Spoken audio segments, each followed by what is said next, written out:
கர்த்தருடைய பரிசுத்த நாமத்துக்கு மகிமை உண்டாகட்டும். இன்னைக்கு உள்ள வசனம் அப்போஸ்தலர் நடபடிகள் 18ஆம் அதிகாரம் 10வது வசனம். நான் உன்னுடனே கூட இருக்கிறேன், உனக்கு தீங்கு செய்யும்படி ஒருவனும் உன்மேல் கை போடுவதில்லை.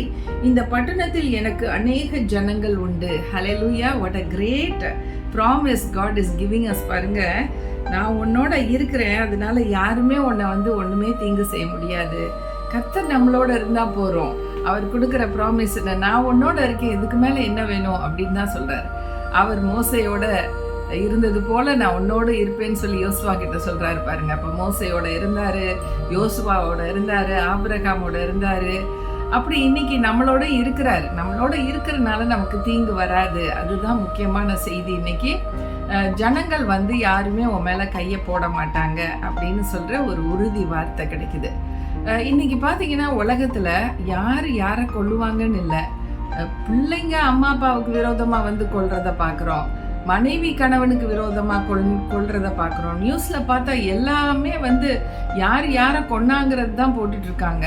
ரொம்ப இன்னைக்கு உள்ள உலகம் ரொம்ப இருள்ல இருக்குது. கர்த்தரை அறியாம இருக்கு. அதாவது உண்மையான அன்புள்ள ஒரு தெய்வம் ஒருத்தர் இருக்கிறாருன்னு சொல்லிட்டு தெரியாம இருக்கிறாங்க.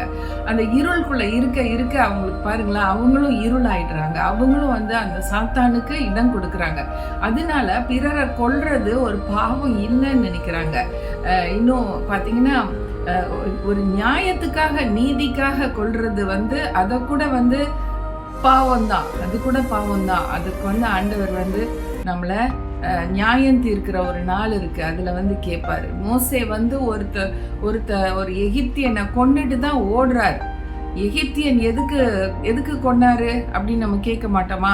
முதல்ல மோசே கொலையாளியா நம்ம நினைக்கிறோம்.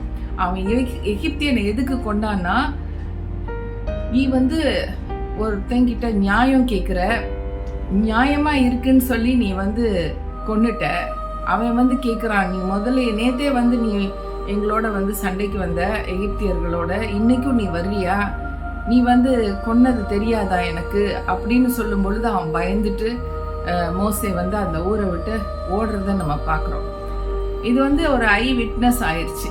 இன்னைக்கு பாருங்க, ஒவ்வொரு இடங்கள்ல கொலை செய்யறத ரொம்ப கூலா செய்கிறாங்க, மறைவா செய்கிறாங்க. பெரிய பொலிட்டிக்கல் சைட்லேயும் சரி, பெரிய லெவலில் இருக்கக்கூடியவங்க இந்த மாதிரி கொலைகளை தாராளமாக செய்கிறத நம்ம கண்ணோட பார்க்குறோம். நமக்கு நியூஸில் நம்ம கேட்கும்போது நம்மளுக்கு அப்படியே ஹார்ட் ஒரு நிமிஷம் ஃப்ரோசன் ஆயிடுது, அப்படியே சில் ஆயிடுது. ஏன்னா நடுவில் நிறைய பெண் பிள்ளைங்க காணாம போயிட்டாங்க. பார்த்தா ஒருத்தர் சொல்கிறாரு, எல்லாரையும் கொன்னுட்டு இந்த இடத்துல தான் புதைச்சிருக்காங்க. எத்தனையோ பேருடைய அந்த மண்டவோடு எலும்புகள்லாம் கிடைச்சதுன்னு சொல்லி நம்ம பார்க்குறோம். அது எவ்வளோ ஒரு மனசுக்கு ஒரு துக்கமானது. பெண் பிள்ளைங்களை கெடுத்து கொலை பண்ணுறதுக்கு தான் பெண் பிள்ளைங்க பிறந்திருக்கிறாங்களா? இதை நினைக்கும் போது ரொம்ப வேதனையாக இருக்குது. இன்றைக்கி நீங்களும் நானும் இந்த மாதிரி மோசடிக்காரங்க கிட்டேருந்து தப்பிச்சிட்டோம். ஆனால் உலகத்தில் இன்னும் நிறையா பெண் பிள்ளைங்க இருக்கிறாங்க. அவங்களுக்கு என்ன பாதுகாப்பு இருக்குது? இயேசு ஆண்டவர் நான் உன்னோட இருக்கிறேன் அப்படின்னு சொன்னால் மாத்திரம்தான் பாதுகாப்பு. அவர் சொன்னது தான் நிச்சயமாக இருப்பார். இப்படி உள்ள பயங்கரமான சூழ்நிலைகள்லாம் அவர் பயங்கரமாக பாதுகாப்பார். பாருங்க, ஒரு பொண்ணு அப்படிதான் ஒரு தனிமையாக ஒரு இடத்துல நடந்து போயிட்டுருக்கா. 2-3 பாய்ஸ் பின்னாடியே விரட்டிட்டு போயிருக்காங்க. அவளுக்கு ரொம்ப பயம் பிடிச்சிருச்சு. அவள் ஆண்டவரே ஏசப்பா என்னை காப்பாத்துங்கன்னு சொல்லும் பொழுது ஒரு 2 பேர் எதிர்த்தாப்புல அவளுக்கு எதிர்த்தாப்புல வர்றாங்க. அது அவளுடைய கண்களுக்கு லேசாக தெரியுது, ஆனால் அதுக்கப்புறம் தெரியல. அவங்க இவளை கிராஸ் பண்ணி அவளுக்கு பின்னாடி கொண்டு இருக்கிற அந்த கொடூரமான பாய்ஸுக்கு முன்னாடி நிற்கிறாங்க போல. நின்று அவங்க துணியக்கானு ஓடிடுறாங்க. இவங்க கால் சத்தம் கேட்டுட்டே இருந்துச்சு. நம்ம பின்னாடி அந்த பாய்ஸ் வர்றாங்களா, வேற பக்கம் போயிட்டாங்களான்னு சொல்லி திரும்பி பார்த்தா இவளை தாண்டி போன அந்த 2 பேர் மாத்திரம் நிற்கிறாங்களாம். அந்த பாய்ஸ் போயிட்டாங்க.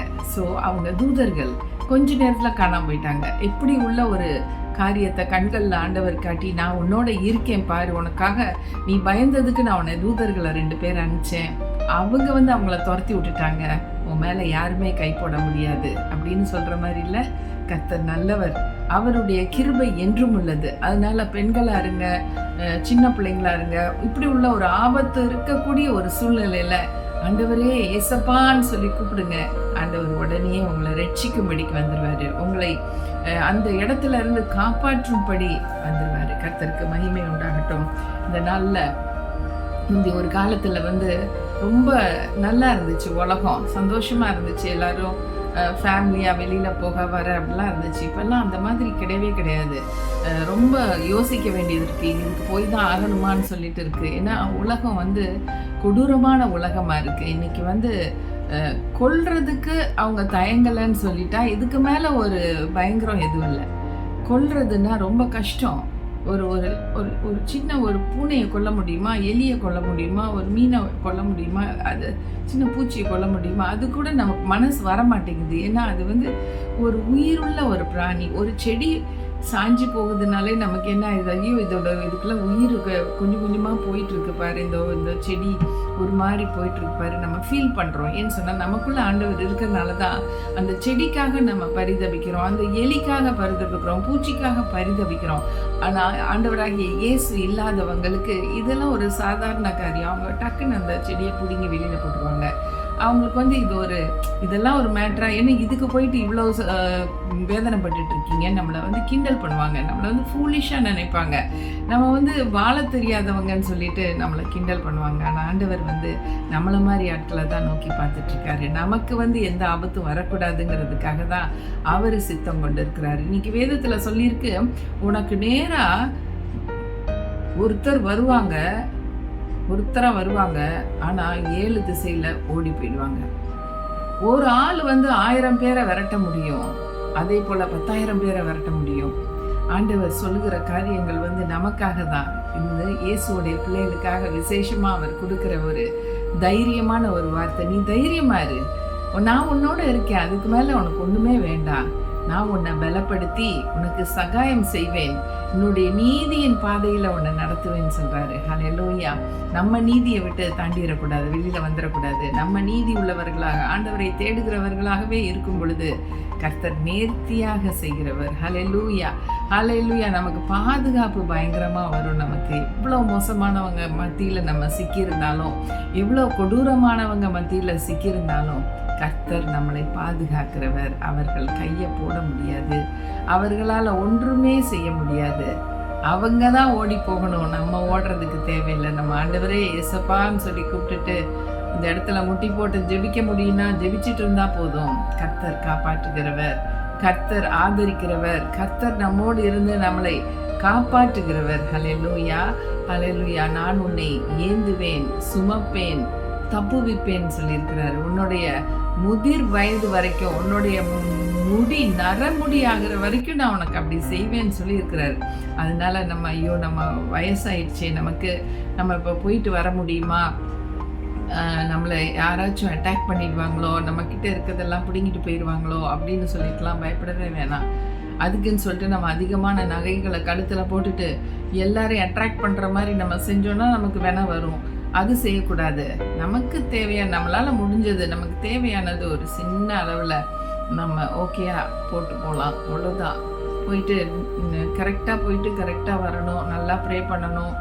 4 பேர் வர்ற இடங்கள்னால் அது என்ன மாதிரி இடம்னு சொல்லி நம்ம தெளிவாக தெரிஞ்சுக்கணும். இஷ்டத்துக்கு அவங்க கூப்பிட்டாங்க இவங்க கூப்பிட்டாங்கன்னு எல்லாத்துக்கும் போக முடியாது. இப்போ ஊழியங்களில் நிறைய இடங்களுக்கு கூப்பிடுறாங்க, எல்லாத்துக்கும் போக முடியுமா? முடியாது. அப்போ நம்மளுடைய உடல்நிலை எப்படி இருக்குன்னு பார்க்கணும். ஆண்டவர் நம்மோட வருவாரா, இங்கே போய் ஊழியம் செய்கிறது ரொம்ப அவசியமா, ரொம்ப முக்கியமா, தேவையா, நமக்கு எந்த அளவில் பாதுகாப்பு இருக்குது, எல்லாத்தையுமே நம்ம பார்க்க வேண்டியிருக்கு. கர்த்தருக்கு மகிமை உண்டாகட்டும். ஆனால் ஒரே ஒரு காரியம், இயேசு மாத்திரம் நம்மோட இருந்தால் மரண இருளின் பள்ளத்தாக்கில் நடந்தாலும் பொல்லாப்பு உனக்கு நேரிடாதுன்னு தான் சொல்கிறாரு. மரணத்துக்கு நேராக போகக்கூடிய ஒரு காரியம் வந்தால் கூட இயேசு நம்மோடு இருந்தால் அது நமக்கு கிடையாது, அது நமக்கு வரக்கூடிய ஒரு ஆபத்து கிடையாது. கர்த்தருக்கு மகிமை உண்டாகட்டும். நாம் ஜெபிக்கலாம். நல்ல தெய்வமே, இந்த அருமையான காலை வேளையிலும் கூட ஆண்டவரே உம்மை நோக்கி பார்க்கிறோம் அப்பா. உம்மை நோக்கி பார்த்த ஒருவரும் ஆண்டவரே வெட்கப்பட்டு போக மாட்டாங்க ராஜா. உம்மை நோக்கி பார்த்தவங்க எல்லாரும் பிரகாசம் அடையும் அவங்க முகங்கள் சொல்லி போட்டிருக்கப்பா. ஆண்டவரே உங்களுக்கு ஒரு வழியா வருவாங்க, 7 வழியா ஓடி போவாங்கப்பா. நன்றி ஆண்டவரே, உடைய கிருபைக்காக நன்றி, உங்களுடைய இரக்கங்களுக்காக நன்றி. நீர் எங்களை பாதுகாக்கிற விதமே வித்தியாசம் ராஜா. எங்களை ஆசீர்வதிங்க. ஒருவனும் கை போட முடியாது, உன் வாழ்நாளில் ஒருத்தன் கூட உனக்கு விரோதமாக வர முடியாது என்று நீங்கள் கொடுக்குற இந்த ஒரு வாக்குத்தத்தம் மிகுந்த ஆசீர்வாதமானது. இது எங்கள் வாழ்நாள் கடைசி வரைக்கும் நீர் எங்களோடு இருந்து எங்கள் தேவைகளை சந்திங்க, எங்களை பாதுகாத்து கொள்ளுங்க. இயேசுவின் நாமத்தில் கேட்கிறோம் நல்ல பிதாவே. ஆமென், ஆமென். Thank you friends and God bless you all.